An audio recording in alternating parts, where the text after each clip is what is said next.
You know, sometimes Hoyoverse makes certain decisions that make me go, why? Why do you do this? And today in this video, I want to discuss one such decision-making process that this company keeps indulging in consistently, which I have no clue why on God's green earth they would even waste their resources in such a manner. Now, I will discuss why I think they do it, and that's probably the case, but at the same time, I still believe that they could easily solve this issue, and that mainly pertains to, well, actually not. When I think about it, it's probably a combination of two different problems, not even a single one.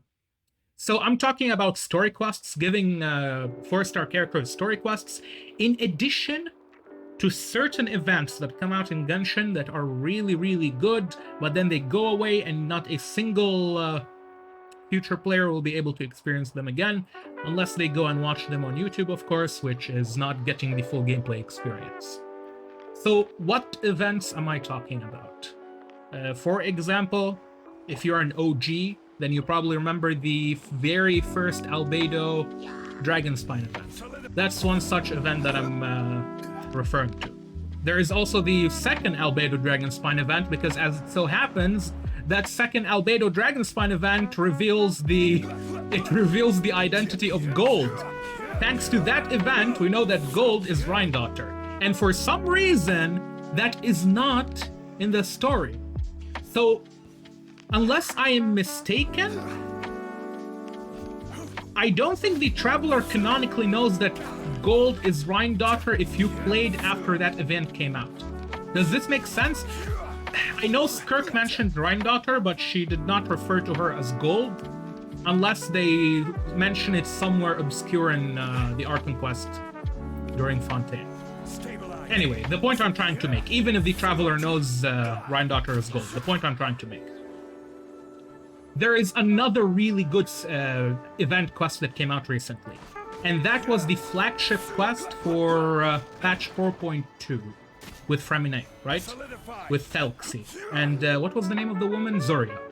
So that quest, I think everyone can agree, it was good. Well, it was decent at worst and a masterpiece at best. Now, obviously, I personally do not think it's a masterpiece, because I don't think the vast majority of Genshin quests are masterpiece. There are a very few exceptions, but for the most part, they don't reach that level because of the character animations.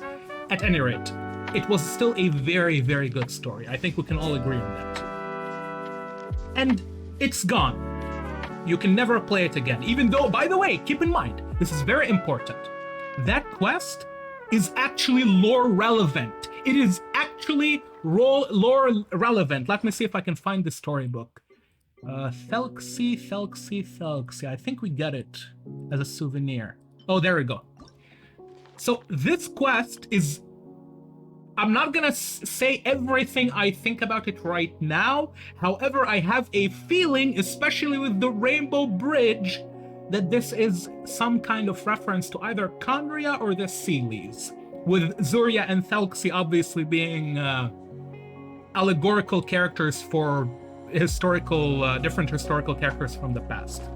So it's not only is it a well-written event story-wise, it's also important for the game's lore. Just like how Albedo's quest with Rheindotter, I don't remember which one, I think it was 2.4. The one from 2.4 that was actually lore relevant with Rheindotter, with her identity being Gold.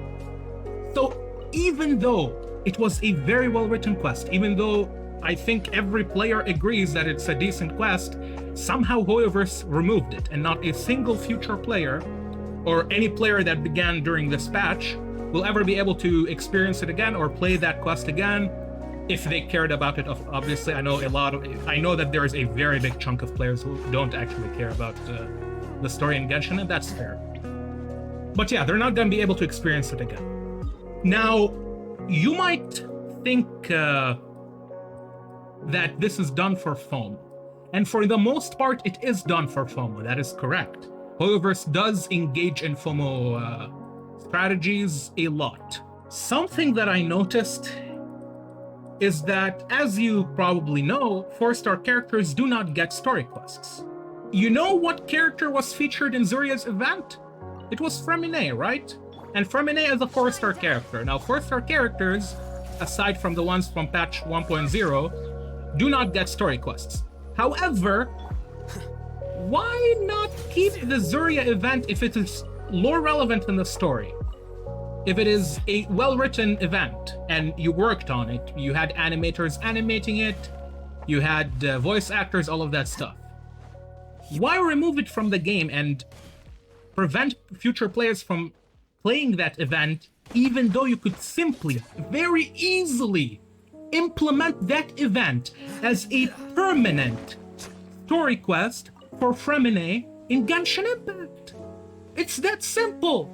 You have Freminet, you have a good event. Freminet has no story quest, and even if he did, part 2, no problem. But he doesn't have a story quest. He doesn't even have a hangout quest. So just give him a story quest and keep the event in the game. It's that simple. And now you're gonna say, but why would they put an event as a story quest for a character? That's completely fine. There is nothing wrong with that because they already did similar things before. For example, there is the 2.7 event with Xiao and Yelan. And there was also Ito and Yanfei and all of those. And Kuki. But Xiao and Yelan were basically the main characters. That event was really good. It's the one with the fantastic compass. Very good event that I talked about before and I'm gonna talk about in the future. It is extremely lore relevant. I would argue far more lore relevant than Thelxie's event, but the other one is still good. So, why am I even fighting these guys? Anyway, so they kept that event in the game as an Archon quest. And they did the exact same thing with another Leeway Archon quest, which is the one with Shinha and Beisht, or Beisht, whatever she's called, the wife of Osial. So we know Hoyoverse can do this. We know that they are willing to do it for certain quests that they deem good enough. But what blows my mind is that there are other quests that the player base as a whole deems good enough, except they get removed even though they could easily be repurposed and kept in the game for future players, but they go away. They could use certain events as story quests for characters. For example, the Zuria event, or the Zuria story event with Thelxie, her son. They could use that as Freminet's story quest because the event is actually lore relevant. It is foreshadowing future things, in addition to the fact that it is a good story. Same thing with Albedo's previous 2 story quests, and other events that I probably forgot, which are really good. Actually, yeah, I remembered one. Thank God I remembered it before ending the video. The one with Goba, Marchosius. Why the fuck is that an event? Why is Marchosius being a god revealed in a temporary event? What?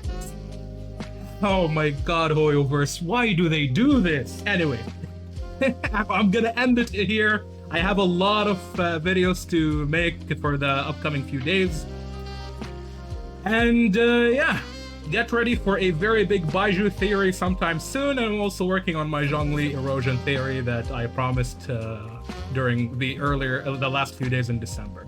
Thank you guys for watching. Let me know if you agree or disagree. I'm gonna be honest, even though I'm saying let me know if you agree or disagree, I hope you agree because I don't think this is a controversial opinion. I think we can all agree that certain events should be kept in the game permanently, especially considering that resources were already spent, and especially considering that some of them are really lore relevant. But yeah, thank you all for watching, take care, and I'll see you in the next one.